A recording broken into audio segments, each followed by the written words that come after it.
ರಣ್ಯರಾವ್ ಕೇಸಲ್ಲಿ ಕೆಲವು ಕಾಂಗ್ರೆಸ್ ಮಂತ್ರಿಗಳಿಗೆ ಅವಳು ಫೋನ್ ಮಾಡಿದ್ದು, ರಣ್ಯರಾವ್ ಅವರು ಫೋನ್ ಮಾಡಿ ಬಚಾವಾಗ್ಲಿಕ್ಕೆ ಆಗಿದ್ದು ನಮ್ಗೆಲ್ಲರಿಗೂ ಗೊತ್ತಿರುವಂತ ವಿಷಯ. ಅದರೊಂದಿಗೆ 2-3 ಮಿನಿಸ್ಟರ್ ಸಹ, ಕಾಂಗ್ರೆಸ್ನ ಮಿನಿಸ್ಟರ್ ಸಹ ಅವಳನ್ನ ಬಚಾವ್ ಮಾಡ್ಲಿಕ್ಕೆ ಫೋನ್ಗಳನ್ನ ಇನ್ಫ್ಲುಯೆನ್ಸ್ ಅನ್ನ ಮಾಡ್ತಿದ್ದಾರೆ ಎಂಬುದು ಸಹ ಪಬ್ಲಿಕ್ ಡೊಮೇನ್ ಅಲ್ಲಿ ಮಾಹಿತಿಯಲ್ಲಿದೆ. ಈಗ ಸಿಬಿಐ ಕೇಸ್ ಇದನ್ನ ತೆಗೆದುಕೊಂಡ ಕಾರಣಕ್ಕಾಗಿ ಖಂಡಿತ ಇದರಿಂದ ಯಾರೆಲ್ಲ ಇದ್ದಾರೆ, ಯಾವ ಪೊಲಿಟಿಕಲ್ ಲೀಡರ್ಸ್ ಇದ್ದಾರೆ, ಯಾವ ರೀತಿಯ ಕೈವಾಡಗಳು, ಯಾರ್ಯಾರ ಕೈವಾಡ ಇದೆ ಅನ್ನೋದು ಖಂಡಿತ ಮುನ್ನೆಲೆಗೆ ಬರ್ತದೆ.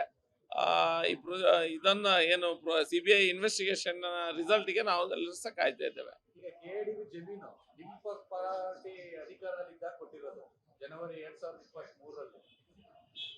ಹೆಂಗೆ ಅದು ಈಗ ಕ್ರಿಮಿನಲ್ ಕೇಸು ಆಗಿದ್ದು ಗೋಲ್ಡ್ ಸ್ಮಗ್ಲಿಂಗ್. ಇದು ಗೋಲ್ಡ್ ಸ್ಮಗ್ಲಿಂಗ್ ಕೇಸ್ ಬಗ್ಗೆ ಆಗಿದಂತ ಸಮಯದಲ್ಲಿ ನೀವು ಅವರ ಕೇಸಿನ ಬಗ್ಗೆ ಮಾತಾಡಬೇಕು. ಪುನಃ ಅದನ್ನ ಕೇಸಿನ ಬಗ್ಗೆ ಮಾತಾಡೋದ್ರೊಂದಿಗೆ ಅವರಿಗೆ ಲ್ಯಾಂಡ್ ಅಲಾಟ್ಮೆಂಟ್ ಮಾಡಿದ್ದು ಹಿಂದಿನ ಸರ್ಕಾರ ಅಂತ ಹೇಳಿದ್ರಿ. ಲ್ಯಾಂಡ್ ಅಲಾಟ್ಮೆಂಟ್ ಪ್ರೋಸೆಸ್ ಅಲ್ಲಿ ಏನಾದರೂ ತಪ್ಪಿದ್ರೆ ಹೇಳಿ. ಲ್ಯಾಂಡ್ ಅಲಾಟ್ಮೆಂಟ್ ಪ್ರೋಸೆಸ್ ಅಲ್ಲಿ ಯಾವುದೇ ಮಿಸ್ಟೇಕ್ಸ್ ಗಳಾಗ್ಲಿಲ್ಲ.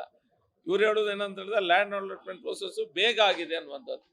ಬೇಗ 9 ತಿಂಗಳಲ್ಲಾಗಿದೆ, 10 ತಿಂಗಳಲ್ಲಾಗಿದೆ ಅನ್ನೋದು ಇವರ ಅಬ್ಜೆಕ್ಷನ್.